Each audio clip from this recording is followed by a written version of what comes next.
So my granny's funeral was today. Let's chat about it while I eat some jelly beans. My granny passed April 26th at 6 a.m.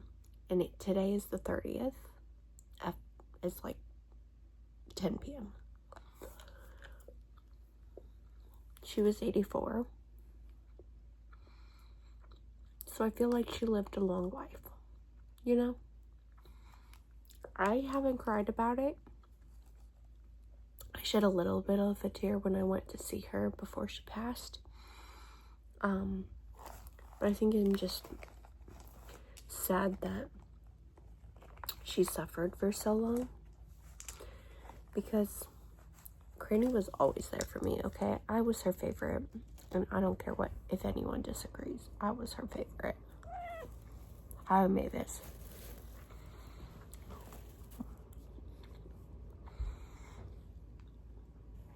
But she didn't want to live in a home, and she didn't want anyone living with her near the end.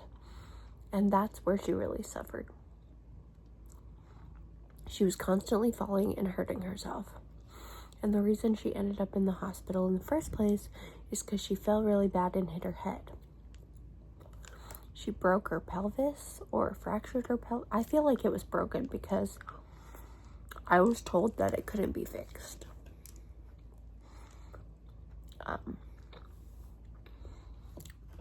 And when I did go to see her Saturday night after work, there was nothing left in that brain. She didn't recognize me. She couldn't look at me. She couldn't keep her eyes open long enough to do or say anything. I asked my sister if she was kind of lucid in the day, and she said, I think so. But my mom said she was in and out of it, so I think she was really gone before she was technically gone. Hi, baby, maybe. And so my granny had one wish: not to be buried. Okay, so she prepaid for a place in the mausoleum. Hi. The thing is, I think they scammed her, because she paid years and years ago, okay, like 20 plus probably years ago, for this place, for this spot. And I bet you they sold that spot on the inside because they put her in the mausoleum in the ground. Is that even a thing? No, I don't think so. You're just burying her in the dirt, which is what she didn't want. So, scam. I don't know how much I've shared about my extended family, but we all basically dislike each other for various reasons. And so it was very awkward at the funeral seeing who showed up and who didn't, first of all, but also just seeing them after years and years. Like my Molly, her son was like 2 last I remember. Okay, last I remember. Is like 12 this year. Huge. Never seen this kid before in my life. Okay, Maddie, I used to make videos with her. She's a whole ass teenager now, like almost an adult, you know. And then yeah, like everyone kind of looks different. Do I look different? Probably. I guess my hair. I feel like my face is the same. And I'm not like chunkier or skinnier. I'm basically the same size. Probably. Give or take. So like, I feel like I look the same. You know? But anyway. Seeing everybody was really awkward. Because, like I said, we all kind of hate each other. So when we all gathered around outside, because apparently the mausoleum's in the ground. No. On this windy, cold day, and there was like only enough chairs for 10 people. and there's more than 10 of us. Weird. We all went to say words. Not all of us. I didn't say anything because there's nothing that I need to say out loud for all these people to hear to make myself feel better. You know, that's what you do at a funeral. You say things to get it off your chest, to make yourself feel better, to remember the person. Well, I remember Granny, okay? That was my girl. And she always will be my girl. But at the end, she kind of turned sour and snarky and mean. And she doesn't, that's not who I want to remember her as. Okay, I want to remember her as the girl I shared a room with for probably at least a year. Because there was nowhere else for me to go. And Granny always had my back.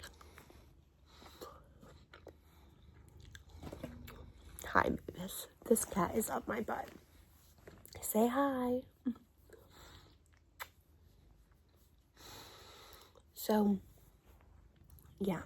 A couple people said words, and London was bawling her eyes out. She said, I know it's awkward as fuck because nobody wants to like each other, but we just need to get over it and exist long enough. I don't know the exact words she said. It was emotional. I cried because of it. Basically, she said, stop being bitches and we can all coexist real quick, you know? And Molly did interrupt with what she thought she felt, and I kind of felt it too, that was trying to shut her down and shut her up. But it's fine. Afterwards, a few of those family members did come over and talk to us. I got a hug from my Uncle Dusty, who I haven't seen in years. Shorter than I remember him. But maybe I'm taller, I don't know.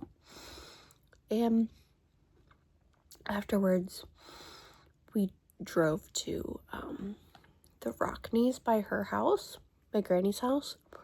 And I thought we were gonna go inside her house and like get the few pictures that are ours. I have definitely left a million things in that house because I lived there on and off all my life.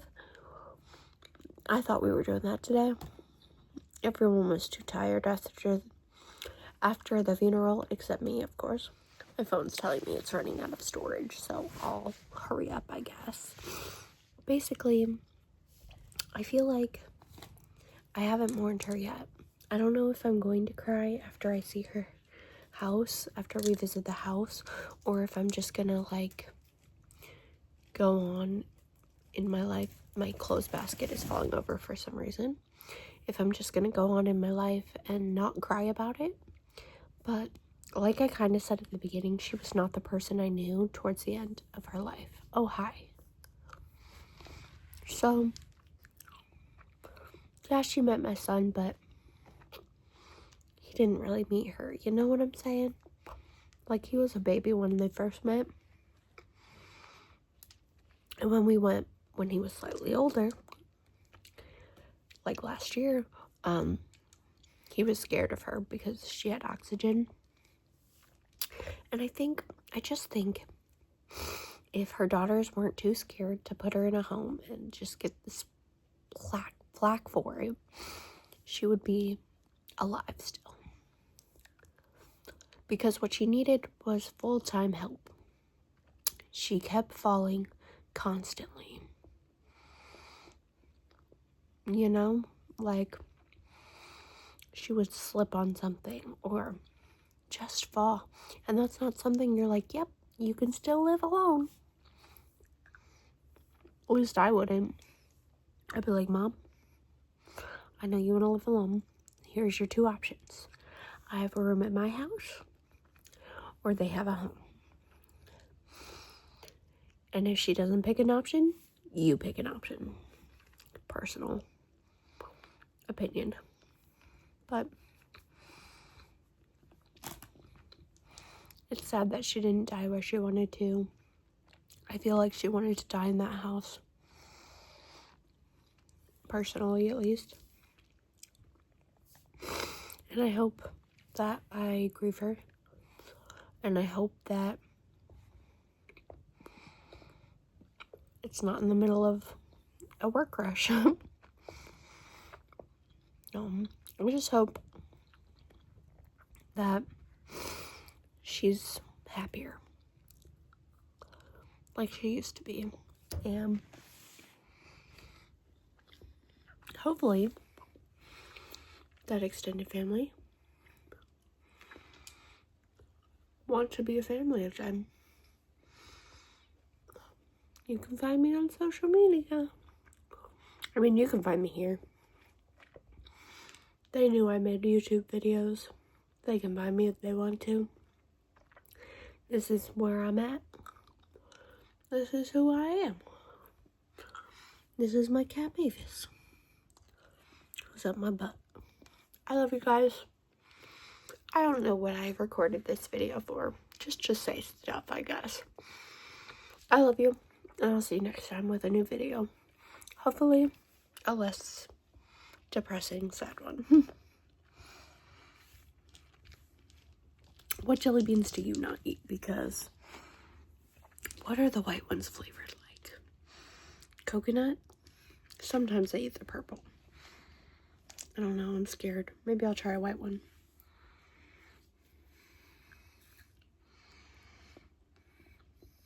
Yeah. Ew. Ew. Okay. Thanks for watching. Mavis is gonna eat it.